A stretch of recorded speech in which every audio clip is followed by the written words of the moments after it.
What's up, Divine Hustle Tribe? We have some exciting... This is an exciting episode. I'm so hyped. Yeah, it's been a while since my gosh, it's been you've been on the show. Yeah, and a full year, as a matter of fact. A full year since you've been on the show. And yeah. I know we probably don't have any previous episodes on our podcast up right now with our special guest today, but... You know, we're starting something new. Maybe we could recover that data from my busted hard drive and we could re-upload some of those old episodes. That's such a heartbreaker. I was terrified of that happening, and when it did, I was definitely heartbroken. Yeah. And I was like, you know what? Maybe it could last another month, and I'll recover my data or back up my data. Yeah. Nothing. Like just biggest fear for any creator out there is back up your hard drive or get a reliable hard drive. There you go. Stay away from Western Digital. Get a Seagate or Lacey. Like, they're phenomenal. Anyways, so special guest today on Divine Hustle, we have DJ. What's up? He is, oh man, like, if you guys don't know DJ, he is the host of Creators Therapy. He is a professional therapist, right? Yeah. That's what he does for his profession. Yeah. And he's also a fellow creator, and he's one of my best bros that I've known for many years. I've seen his growth in creativity, and he's just a phenomenal human being. Dude. I'm just thinking about it. I just get warm fuzzies just thinking about it. Yeah, bro. He is, he was one of my groomsmen in our wedding. I remember, dude, that was the Everyone greatest day. was so confused of why I was there. Really? Well, like the other the other groomsmen that didn't know me as well. They're like, how do you know John? When did you meet John? Right. We were in Iraq fighting the war. Yeah. Now, Well, you saved my life. We were backpacking Europe. In the mountains of Europe. Doing an eat, pray, love thing. It was a meet cute moment.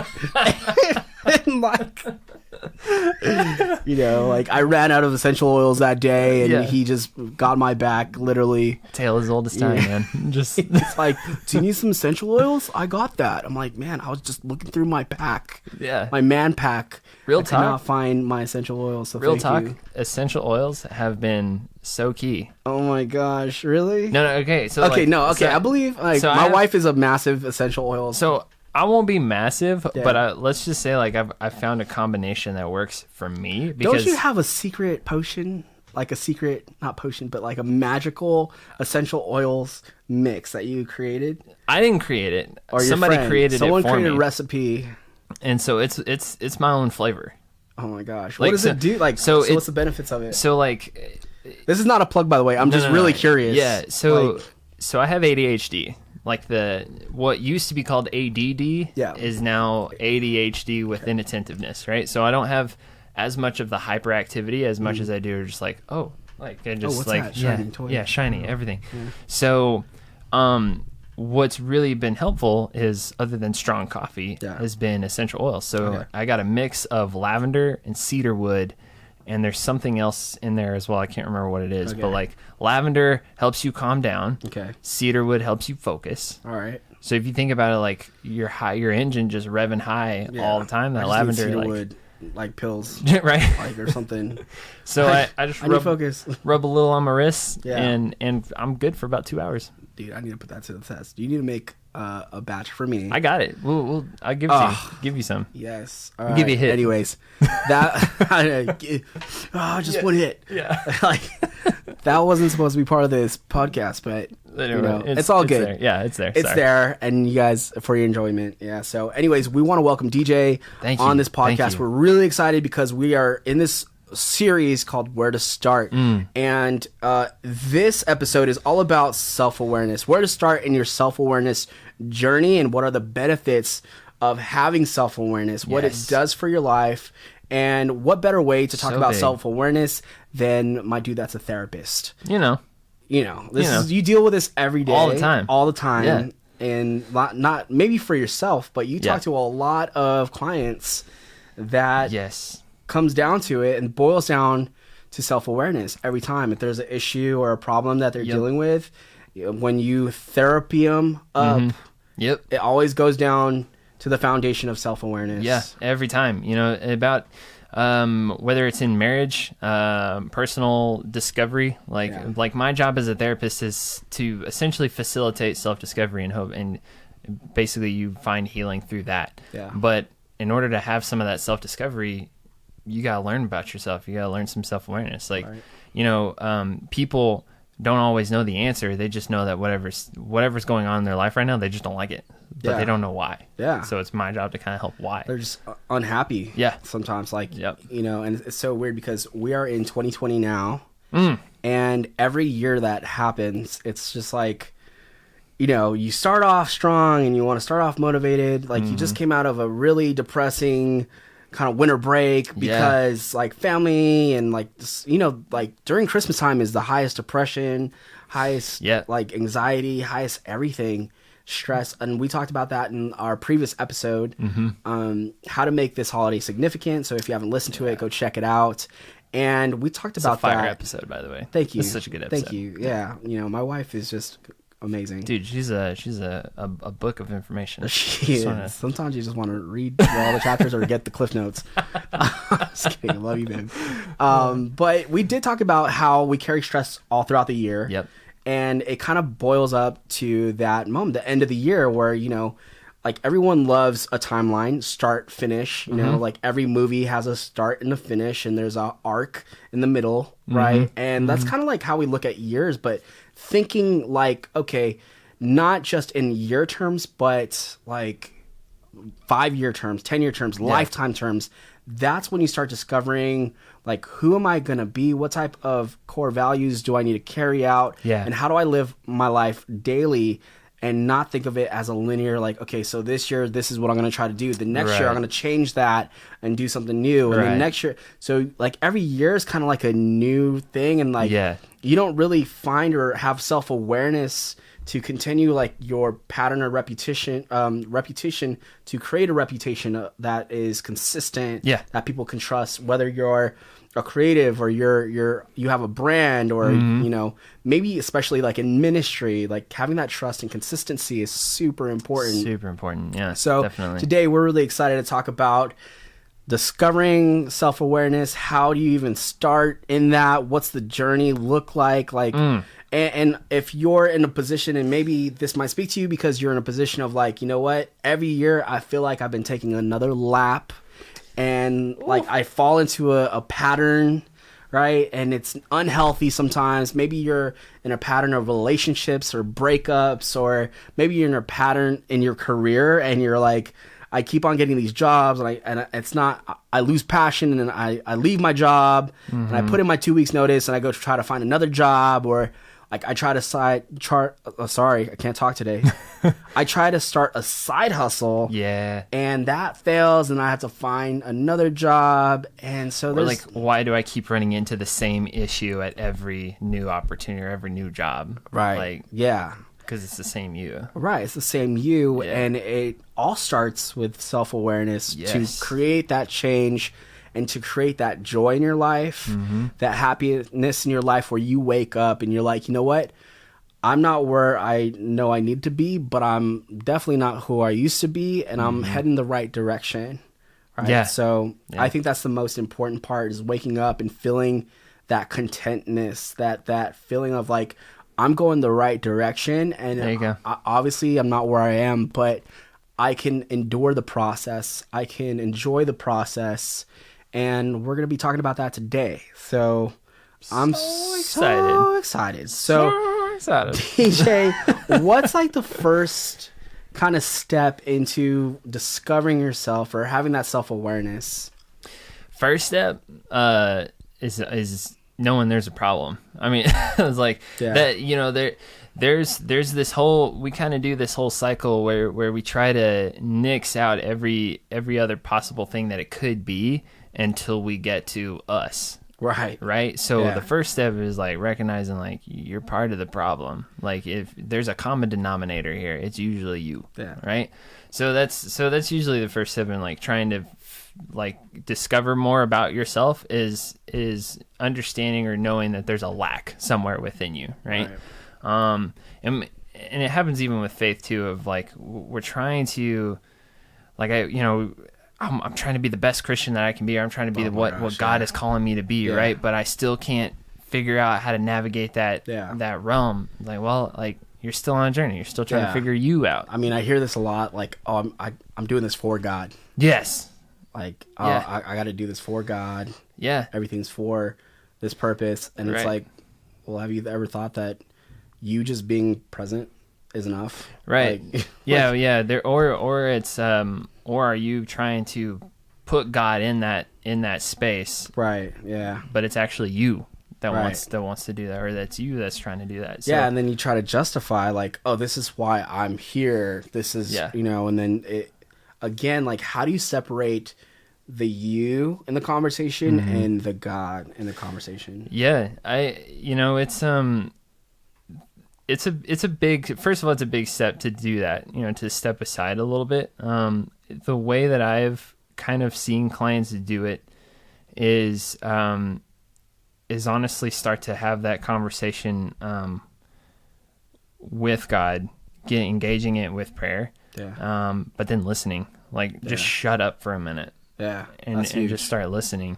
And if you're still not having a clear idea or a clear direction, I don't always want to say like just keep praying then, because that seems like a very church answer. But I think it starts with listening first, and then being able to seek wise counsel. Yeah. And people who know you outside of your own head. I think that's the biggest thing when you're hitting a wall. When it doesn't even have to be in ministry or your faith walk either. It's like, how do you overcome writer's block, creative block? How do you overcome certain areas where you feel stuck? And yes, prayer, obviously, meditation, all that stuff is kind of like the Christian answer, right? Sure. But that's why it's so important to have mentorship, definitely, and counsel. That you go to your mentor, you go to a friend that you trust. That's not in a place where they're in the same place as you, like, because you're just gonna circle answers. Like it's like, oh yeah, you should just keep on drinking, buddy. Like, or you should just keep on doing that. Like why stop the fun? Like, why stop doing what like they haven't figured it out, and that's okay, because like you got to be pure and like encourage each other, encourage your brother or sister. Yeah, absolutely. Right? But like if you're dealing with alcoholism, you don't go to another alcoholic, for advice, or man. You don't, Yeah, there's I don't know how many times I've sat in a room with like a married couple, right? Because I'm 29. A lot of my married clients tend to be older than me. Yeah. But I don't know how many times I've had like, well, you don't have kids, so how would you understand? Or like, you've never been through this, so how would you understand? Like, that's a default.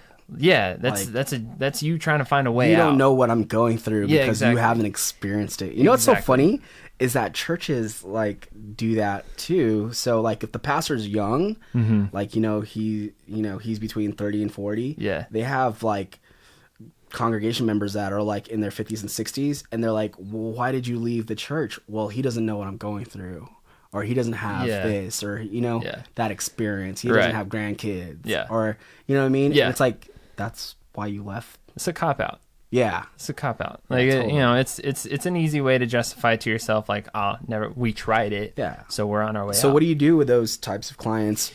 With those types of clients, I typically challenge that. Like, it's therapy's funny because I spend, especially with older clients, I spend the majority of the first 2 or 3 sessions building rapport, right? Yeah. Like I need to build you. Obviously you don't know me. Like I need to help you build trust in me because I know what I'm doing. And sometimes it comes right down to like, well, you're right. I don't know what it's like, but it doesn't make me any worse of a therapist. Like I know how to help you get out of it. So it's almost like you got the tools. Right. Because of the education and experience that you've attained. Yeah. And the professionalism that you carry. Right. Right. And regardless of what their circumstance is, you know how to get them almost not out of it, but have a conversation around it. Right. Yeah. Discover. Yeah. I try to unpack why that resistance is there. Why is that particular piece of resistance there? Because like, that's you kind of wrestle through resistance anyway, but like, you're resisting me on this level. So I want to figure out why. Yeah, I think what's most important about your job isn't like to give them answers, but put up a mirror for them to discover, and they have the choice to look at themselves and be like, man, I really got to fix that. Mm-hmm. Yeah, my job is not to give answers. Like everything in my training tells me to do everything but give you answers. So that's kind of a really interesting perspective, because a lot of people are like, oh, you know what, you should see a therapist, or you should, like, you know, like you tend to like tell that person or like whoever is giving you a hard time, you need to go to a therapist because you have a problem. You have a problem. You have a problem. And they're saying someone needs to give you answers. Like someone needs to diagnose you. Yeah. Someone needs to come, you know, and like, how does that play out? Usually like when they come like from that perspective, normally they don't get what they came in for. No. Yeah. At all. Yeah. That's exactly right. I get, and I should probably clarify. I can't give like direct answer. Like, what should I do?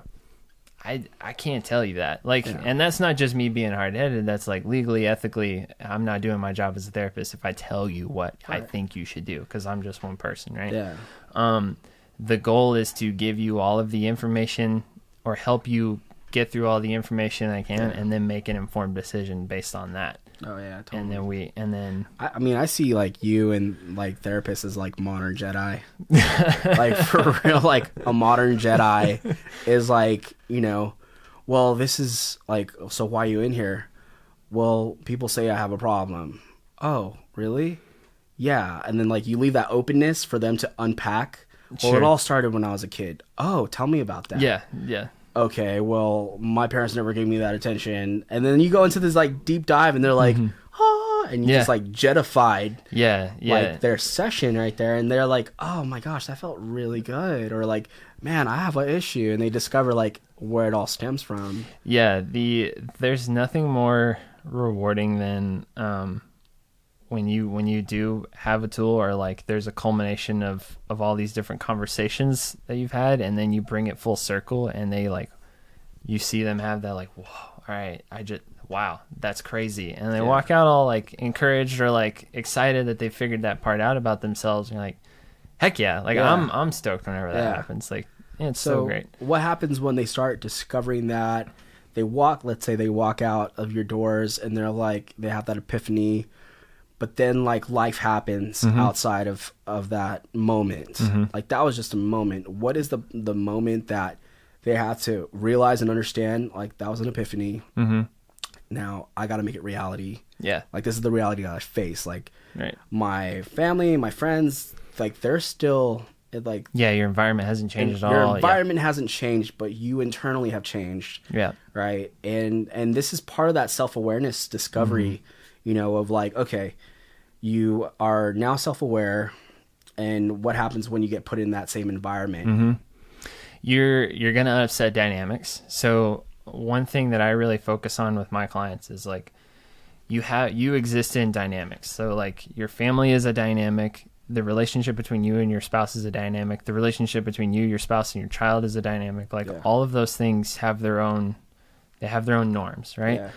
When you change, you cause an imbalance in all of those different spaces. And so either those people around you evolve with you, they change with you, or they respond differently to you, or like in a really dysfunctional family system, everyone just goes, you're the weird one. Yeah, you've changed. Like you've changed, now you're different. What, like, right? And now you're, you know, and they kind of attack it. Like they kind of attack you for it because they have an expectation upon you that are like, well, this is how DJ always is, right? And this is all, and I get to do this, or like, you know, some people like family members or friends, like they kind of like use you as a rug, like walk over you, and you're totally fine with it, and then one day you're like, I've had it. Yeah. And then all of a sudden you're like being more assertive and you're setting boundaries, and you're like, yo, and you're doing it for you to protect yourself, because now you're self-aware of that. Like you have an awareness of like,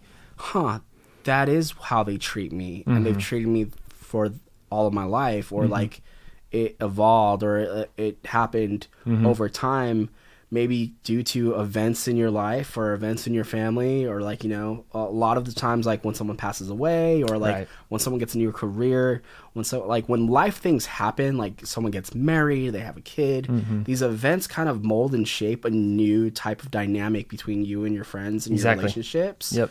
And people are like, oh, that person changed because of that. But then they start treating you a specific way. And then when you recognize how they treat you, then you're like, I don't want to be treated that way. Right. Yeah. No, you know? Yeah. I see it a lot in relationships with like, if you're in a really dysfunctional relationship. I have a client, really dysfunctional relationship, trying to teach him what a healthy relationship looks like. Then we engage with that relationship. Like, he got a girlfriend and was like, oh wow, okay, now how do I, I've learned all this stuff. Now how do I, because like she didn't react the way that I'm used to her react, or used to other girls react. Due to past relationships. Right, exactly. And a lot of people carry those past relationships into their new one, expecting that person's going to respond or react the same as the previous person. Yeah, we're kind of conditioned. Yeah. You know, and if you're in an environment long enough, you're conditioned with some responses. So, okay, speaking from that perspective of the person stepping into that relationship, can you speak to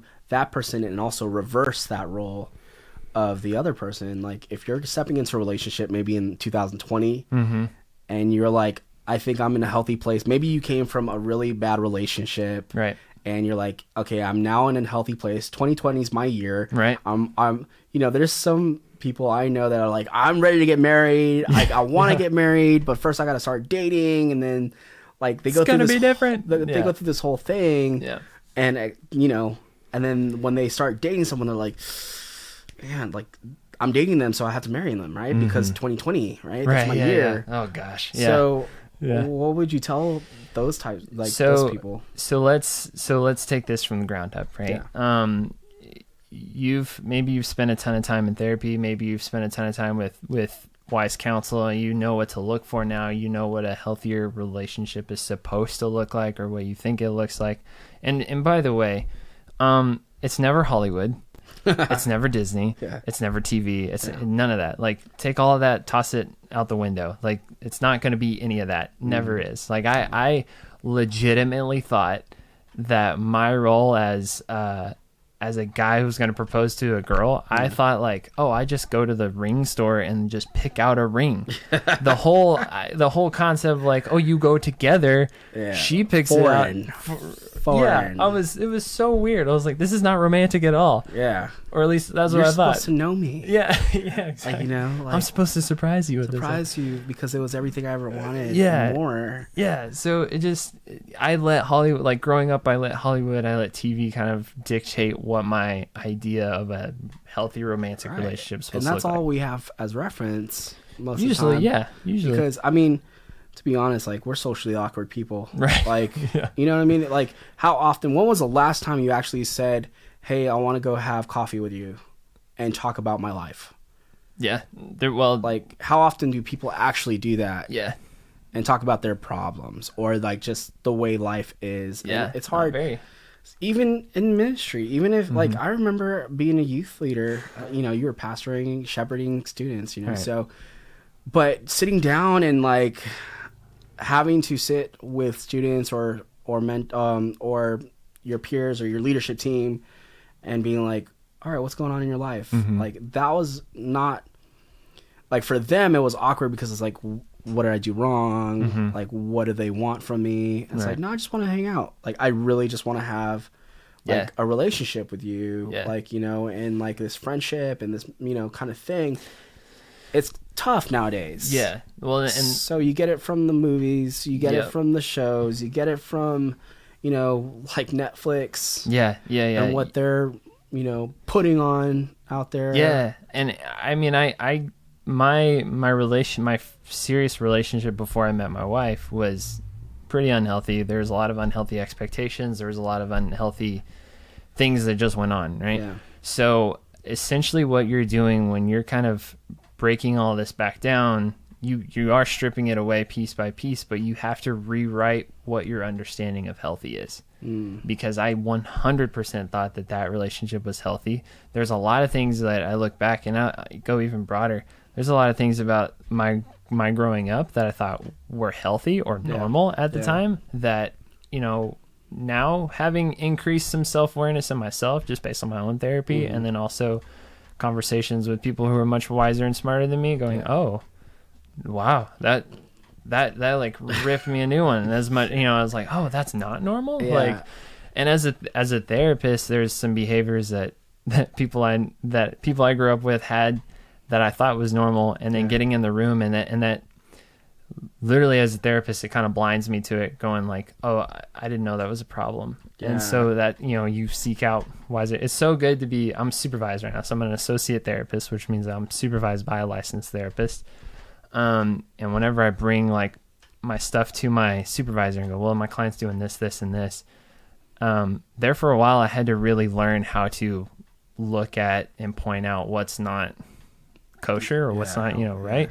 And it kind of surprised me how many times like I might have missed things because I didn't know. But you had no measurement. Exactly. So like the first, I think, discovery to self-awareness is what's the measurement of healthy? Yeah. I remember, I had a really not toxic, but unbalanced, healthy friendship at one point of my career, my life. And until a friend pulled me aside and said, they're not treating you that great. Like, they're treating you pretty cruddy, And did I say cruddy? Crappy. I'm like, take it a step further. This is a family-friendly show. Like, no, but they were treating you really bad, John. Like, you do so much for this person, and they just don't, they don't reciprocate that, or they treat you like garbage. Yeah. And I'm like, really? Like, what? And I had to wake up to that. And like, I remember just, I was doing Devos one morning, and it like hit me in the head. Like, God doesn't want me to have a relationship or friendship like this. What does God want me to have? Like, you gotta, instead of like you being like, oh, I want to like help people, I want to serve people. That's a great heart. And like, that's a great way. Like, that's very, humble and all that stuff. And I feel like that's amazing. What you have to do, obviously, be like Jesus, like serve people. Right. But there has to be a point of like, what does God want for you? Does he plan on you to be walked over and like treated like crap, and you continuing to just be like, oh, so sorry, and apologetic about stuff, and like just continuing to serve people and feeling burned out, feeling emotionally fatigued, physically fatigued? Yep. Like, are those the things that God wants for you? And I would like to say no. Like, 100%. That's not. Yeah. So discovering, I guess, what is the measurement of self-awareness? Like, how do you measure healthiness? Right. Obviously goes back to, how does God see you? I think. And if you're listening and you're like, well, I'm not really a religious person, I don't really believe in God, that's fine. Like, like, no judge. Yeah. We're just saying there has to be a measurement. Like, there has to be some sort of measurement of what is good and what is not good, what is toxic and what's not toxic, what's healthy and unhealthy. And if you haven't discovered that measurement quite yet, and the reason why we're like, well, the measurement of healthiness is what God has in store for your life and what God says in his word, is because that is the test of time. Like, that is 100%, like, he designed you, whether you know it or not. Like, God designed us as human beings, and he has a plan, a good plan for our lives, and he loves you, and he wants to use this life to not only make an impact, but make an impact with his relationship with you, because that's the most important part. Absolutely. Everything flows from your relationship, and how you see the world through this lens is so important. Your relationship with God, and how you see God, and how you see him as a creator, a good designer. He's the best designer. And if you could see life through that lens, it's going to help you create a measurement of how you see yourself and how you see others. There was you just talking about that reminded me of so I worked with my first year as like a official therapist, I guess. My first year I worked in an anger management group, which was hilarious. Please tell us a story. Oh man, because you had first of all, we had they gave us a curriculum. Yeah. And my supervisor is pretty cool. He trusts us and was like, just, use pieces of it or whatever. I'm looking through the whole book of it, and it's very kind of change your behaviors, change your ways kind of thing. And I used it the first couple of weeks, and I was like, this is boring, and just kind of like forgot about it. Yeah. Because anger management, like people were talking about, like, oh, you need to work on your anger. Like, no, not exactly. Like, you're allowed to have anger. Yeah. First of all, we're designed that way. Like, we can be frustrated at life. Yes. You have full right to the full range of emotions that every human can experience, right? Yeah. So I had to debunk what actually anger management was supposed to be. Wow. Just through what I was hearing from them. So I had a lot of people who fresh out of prison, or they had a, life is just getting to them, and all of a sudden they exploded on the Wetzel's Pretzels girl, and just like poor girl. Yeah, I know, right? And you just gotta, just life hits you or whatever. Yeah. And I'm like, these people don't have an anger management problem; they have like a life management problem, wow. which we all do. Yeah, like we're all angry at some point or another. Just some of us express it differently. Exactly. So how do you even someone that's in that program? Mm-hmm. How do you even tackle the idea of like, hey, it's not an anger management problem. Yeah. It's the way you see yourself problem. Yeah. It's the way you see the world problem. Mm-hmm. Yeah. So it was what we ended up kind of developing was this whole new way of, we kind of refocused the lens. So, and this goes back to self-awareness, and I'll tell you why. We basically gave them a new lens to look at all of this through, right? Yeah. So I had a few principles attached to, okay, this is how you deal with your stuff. First of all, you're allowed to be angry. You have a right to that anger. You have a right to your emotions, or a right to you have a right to healthy. Yeah. Like, God wants you to be healthy. You have a right to healthy. Healthy don't need doctors. So you have a right to healthy, but you have to look at your environment, and you have to look at the people around you. Yeah. And if all of those things have to live under the umbrella of you mattering. Yeah. You matter to God, so you matter. Wow. You have air in your lungs, a heart. My favorite thing to say is like, you have air in your lungs, a heart that's beating, and blood flowing through your veins. You matter. Yeah. Somebody did that on purpose. Right. And if the people around you, the way you view yourself, and the environment around you does not reflect that, yeah, and doesn't cultivate an environment of mattering, then now you know where to start looking, right? Now you know where to pragmatically start attacking things. Yeah. Like, if my people don't treat me like I matter, then I gotta vet out my people. Yeah. Just gotta cut them out. Yeah. Don't cut them out. Right. Exactly. Yeah. Exactly. These people ended up in jail. Right. For a reason. Yeah. Well, and and you're just, even, I mean, like, I think someone also needs to hear, like, if you have that toxic family member, mm-hmm. Where you're like, my life is just like this, like, I'm stuck with this, family. Mm-hmm. It's you got to hear that you got to cut them out. Yeah, I mean, well, the way I kind of approach it is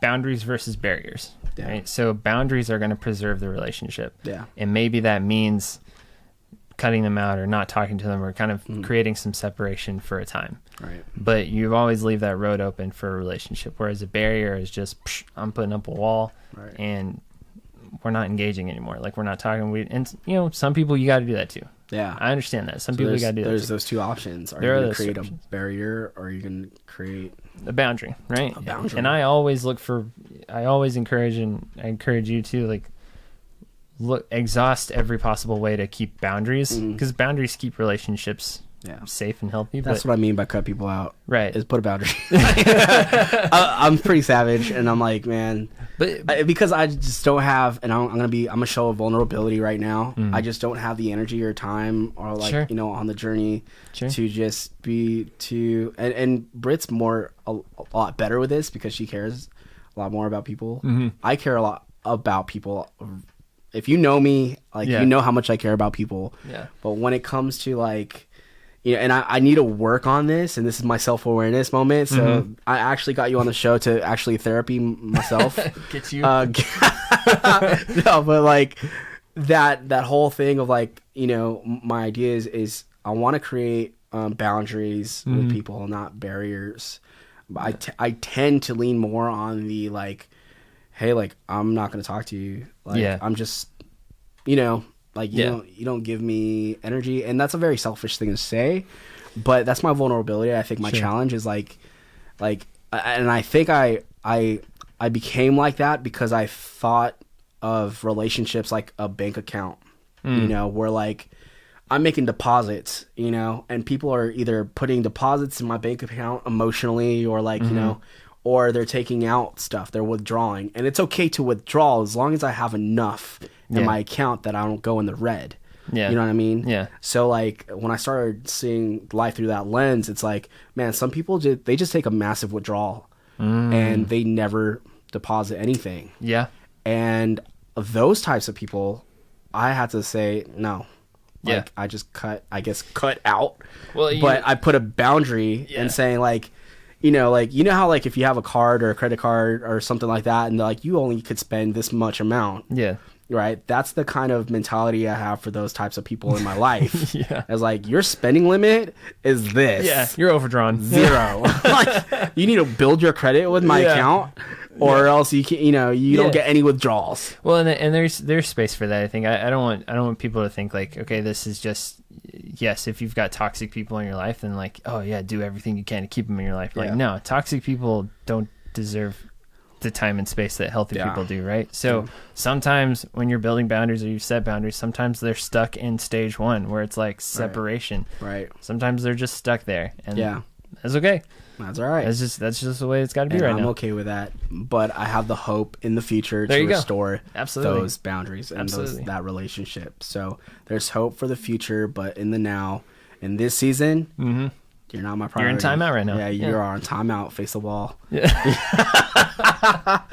Face the wall. So, hey, those are some great insights about where to start in your self-awareness. I hope you guys got something from that. We want to close out with talking about the benefits of having that self-awareness, and there's about like 6 of them that we had discussed prior to this and prepping for this podcast. I want to talk about them a little bit, and maybe if one strikes you could talk a little bit more about that as we close out this podcast. Definitely. So number 1, to what self-awareness can lead to, or the benefits of it, is creating efficiency in your life. Yeah, so you know, whenever you are more self-aware, like I'll use me as an example. I didn't know that I had attention things. Like I didn't know that was a problem for me. I just thought I had a motivational problem. Well, whenever I was able to learn that, like, nope, that's actually just an attention issue. Like, oh, okay, now I know how to attack it. Wow. And it made my day. I'm able to structure my day a little better. I'm able to structure my life better, and so like made me more efficient. Like I'm able to attack things easier because I'm not stuck in the why is this happening stage. So you gave yourself a false kind of like diagnosis. Yeah. And a lot of the times, I don't know about you guys, but we think it's one thing in our life, and then we're completely wrong. Yep. Like it's we're like, well, I'm not motivated. Right. And then it's like, I'm not motivated to go to the gym. It's like, no, you're just lazy. Right. I guess it's not motivated, but like, it's not a motivation thing. It's like you don't like to get up and do something thing. Yeah. Like period. Yeah. And like what you do with one thing, you do in everything. So it's like, okay, it's not a motivation problem. It's your lack of like excitement of life. Yeah. Problem. Yeah. So it's totally something else. And you give yourself a false diagnosis that leads you to something else. But if you're aware, self-awareness brings out those things, and you're like, oh, it wasn't that, it was this. Now you can work out the efficiency part. Yeah, absolutely. That's awesome. Number 2 is it brings clarity. So having self-awareness, like you like to say, narrow your vision. Yeah, and that could be a lot of like contrast in the world that we live in today, where you're like, you got to have big vision. You got to have. We even did a podcast previously where it got deleted, called Big Vision, and like your vision's got to be wide. Like your vision's got to be big. But then now we're talking about like, you know what, you got to have some narrow vision. Can you speak on that a little bit? That's so funny. I totally forgot that was. Yeah, you're right. We talked last year about big vision. Yeah. And now we're talking about the opposite of that. Right. I think that's because like culturally, like you're talking about that sounds good. Yeah. Like big vision. Like, wow. Yeah. I need to have some big vision. I need to go out in this new year and have big vision. Yeah. And the reality is, no, if you have like narrow vision, meaning like focus. Yes. Right? Yes. 100%. That's what you're talking about when it comes to vision. Like you could have a vision that's the end of it is like, oh, this vision is very big and broad. Mm-hmm. And it's going to impact a lot of people. But if you don't have the narrow focus and have, I guess, tunnel vision, tunnel vision. Yeah. You're not going to accomplish that vision. Yeah. The biggest thing that I always encourage my creative clients with is like, you're going to have ideas. Yeah. Write those ideas down. Not every idea has to be executed right now. Right. Like there's seasons for those things, right? Like we all know that. So narrowing your vision doesn't necessarily mean abandoning these other ideas that you have or abandoning these other huge things that you've got planned. It's just focusing down on what can you execute right now. Yeah. So a good practice would be writing down the ideas that you have, the visions that you have, and going through them. Like me and Britt did this before the New Year's. We wrote down every balloon, right, that I ever wanted to create. Yeah. And if you guys don't know about the balloons, we talked about in the previous episode how I'm the astronaut, as you could tell, there's an astronaut helmet, and she's ground control. And, that's such a great analogy. And I talk about like how these ideas that I come up with are like balloons, and I always hand it to her, and I'm like, here, like hold these for me. And then she's like 2 months down the line, she's holding a bunch of balloons. She's like, which one did you want to keep? Like, which one did you want to let go? That. And then she ends up letting go of all of them. She's like, oh, we're still doing that? I let that one go months ago. And I'm like, why'd you let go of my balloons? Oh my gosh. So I get, very emotional. But the idea is writing down, and then this is a good practice, especially if you're married or you're in a relationship, to write down all your balloons on a piece of paper, write down ideas, both of you. And then we went through each one, and we literally was like, we put finances, we put resources, we put importance when it comes to our core values, how important, 1 through 5, how important it is for you to create this. And is it sustainable? Can we scale it? So each vision that we had, each dream that we had, we put a $sign to 3, on Yelp, they have like $3 signs. It's really expensive. So like the less dollar signs it had means the less like money we need to invest into it. Got it.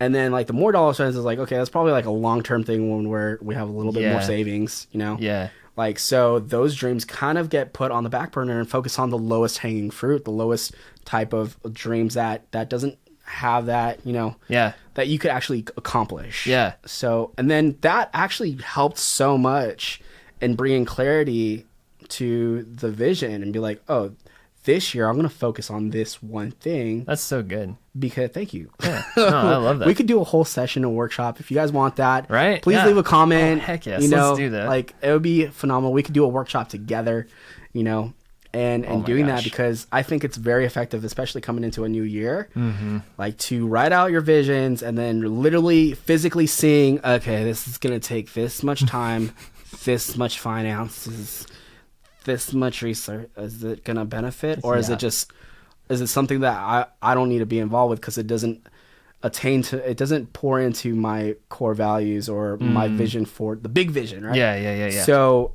that's phenomenal. Did you want to say anything else about that? No, I think you got it perfectly. Number 3 is pastors. What am I preaching, and what is God trying to preach through me? You want to speak, if you have self-awareness, this is for like those pastors, those leaders out there. Maybe you're a ministry leader, maybe you lead a team of creatives. But again, there's a disconnect when you don't have self-awareness. Yes. And people can feel that disconnect, by the way. Man. So if you think people are connecting with you, they're not. If you don't have self-awareness. And that's the trouble with self-awareness, right? Is that like it has to be awareness to you. And I've worked with pastors who are very self-aware, very healthily minded, and their team is able to follow them along. I've also worked with pastors who are not self-aware at all and don't know the next, don't have the slightest idea of like they're running their whole operation into the ground and they don't know it. Like everyone else can see it except for them. It's like this dude's blind. Dude is blind. And then he gets so mad when people start walking out. Exactly. And he people, or she. Like, and they'll walk out. Yeah. They will walk out. So, biggest thing with self-awareness is that and we'll get to this here in a minute, I think, but it's healthy lifestyle, right? And that reflects well. So whenever you are, if you're a pastor or a leader of any sort, you have to really pay attention to, are you preaching what you want to preach, or are you preaching what God is trying to say to your church body right now? And it may not be obvious to you, may not be obvious to other pastors that you know, but it is painfully obvious to the people in your congregation when they hear a word from God and when they hear a word from like, oh, that was just him. That was just for him. Yeah. Yeah, I could go into a whole nother bunch of but I'm not going to do that because of time. But number 4 is having self-awareness brings massive wisdom into your life. Yeah.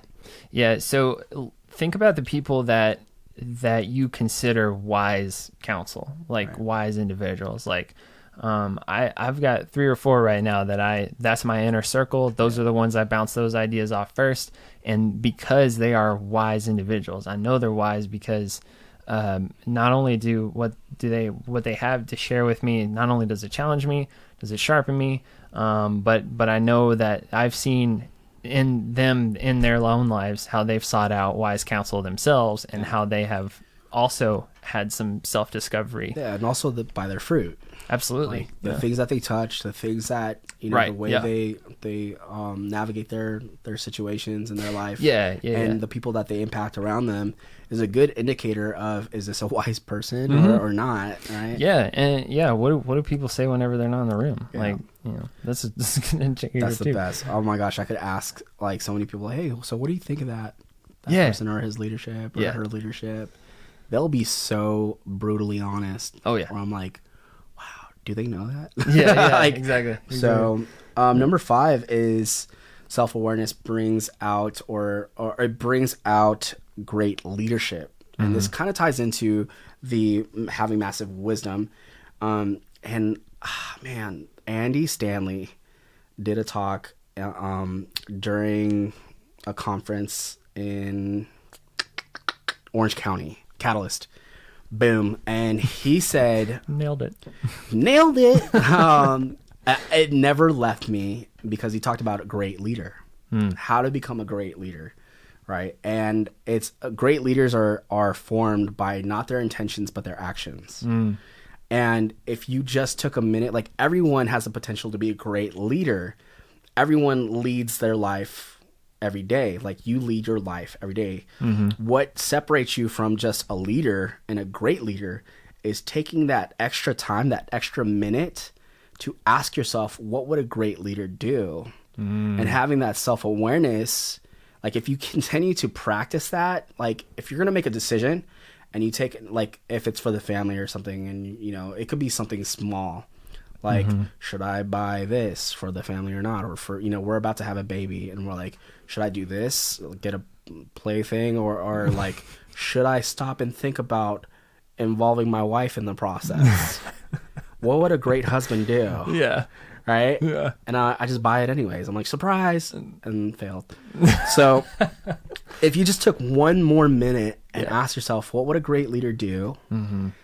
Then maybe your intention will turn into reality, and your action will act of a great leader. You might make a decision that a great leader would make, and more of those creates a reputation that says that guy is a great leader because he takes that extra time to think about things intentionally. Yeah, no, I agree, and I think take a second to think about who you look up to, because who you look up to is typically how you try to, mannerize yourself. Mannerize, is that even a word? Like, there's a word today, right? Yeah, mannerized. It's typically who we try to be. Like we're trying to be like the people we look up to. Sure. And that even goes as far as to think about your favorite actor or or your favorite artist or your favorite pastor. Oh my gosh, my dad is a perfect example of this because I'm not putting him on blast, but bless him. He has this one favorite pastor. That guy has shaped so much of how he preaches, and you can hear it. Creflo Dollar. I was kidding. Oh, so bad. I'm sorry. But yeah, you model yourself after the people you look up to. So who do you look up to, and are they worthy of that level of attention? Yeah. That's awesome. Our last point is when you have self-awareness in your life, you just get better spiritually, emotionally, physically, and psychologically. You become healthy. Yeah. So I think this goes without saying, if you haven't figured it out by now, then let me just break it down. Break it down. Your self-awareness, the level of self-awareness that you can attain. First of all, think about the level that you think you're at right now. There's still about 9 million more to go, right? Like, you're always going to continue to learn, which is great. But self-awareness is going to lead to healthier decision-making, a healthier spiritual life, because you're aware enough to know, I need Jesus right now, which is every day. I can't do it on my own. Right, exactly. And you lead a much healthier physical lifestyle. Like, in that, think about the way it was described to me one time was like, think about what fills you versus what fuels you. And I was like, yo, that's a good way to think about it. Not just with food, but with like just life. So, like, are you trying to?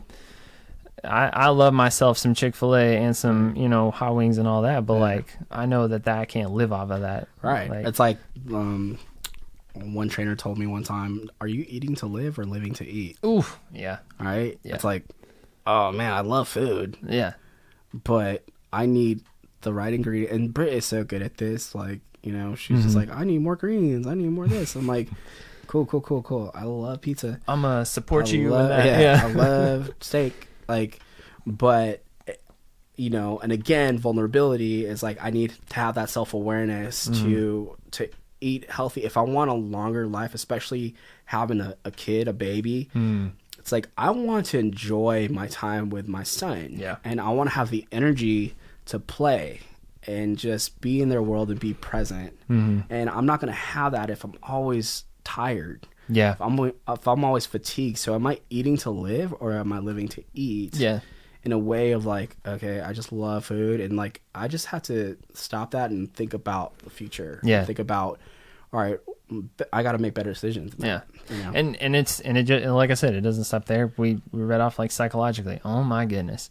I cannot stress enough how much your spiritual and psychological health are almost like they live in the same boat. Yeah, they're at least roommates. Yeah, like we because we go, I think God's left me. Like, God ain't gone nowhere. Yeah, like, who's the one that left who? Oh my gosh. Yeah, just thinking about that, like, I hear pretty often, it's like, like, I'm far away from God. Or I need to come back to Jesus. Or like, some of them was like, what? Like, that's not even the language. Right. Like, you think he could leave you? Like, you're right. Yeah. Weird. So, I mean, there's so many benefits that it takes you to a whole nother space whenever you're able to learn more about yourself. Awesome. Discover more about yourself, and then, yeah. Well, DJ, thanks so much for being on the show. Dude, I love this. Man, I could talk about this all day. Obviously, all day. You could tell by how long we went today. But, man, if you got something out of this episode, please leave a comment. And, just leave a comment. Hang out with us on social media. DJ, where can we find you? Where can people connect with you online if they want more information or just be your friend? Oh, man. If you want to just be my friend, I'm on Instagram. Just call me DJ. What's your Instagram handle? Just call me DJ. Yeah, DJ. Okay. DJ. Well, what's your Instagram? Yeah, that's it. It is at just call me DJ. Sorry. I forget that. Just call me DJ. I'm like, okay, DJ, we know what your name is. Tell us your Instagram handle.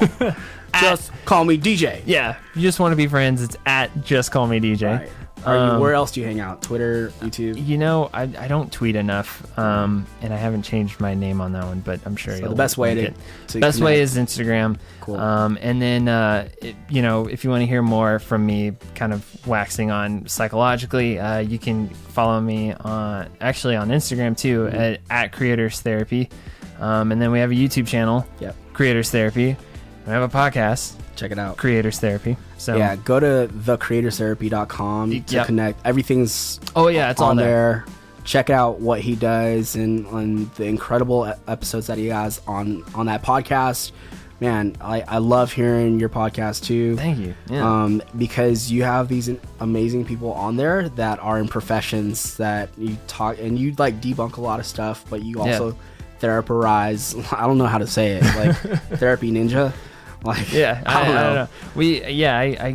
I get to talk to a lot of creatives. We break down the whys in life and all that. Awesome. I love hearing stories. So yeah.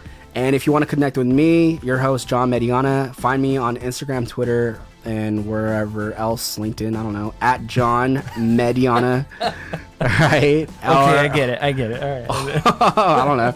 Or you want to connect with us on the show, go to divinehustle.com. We have a ton of blogs. We have a ton of stuff coming up. And, we're trying to really create more episodes that are speaking to you, our audience, our homies, whatever. So go to divinehustle.com/quiz to help us create more content that is more geared towards what you love and the content that you want to hear. And we're excited to have more guests in this series. We're going to be talking about where to start in your faith, where to start in planning a church, where to start in your business, where to start in your relationships. There you go. We're going to have a lot of fun guests on the show and really excited. So thank you for staying tuned and being part of the journey. And we will talk to you guys very soon.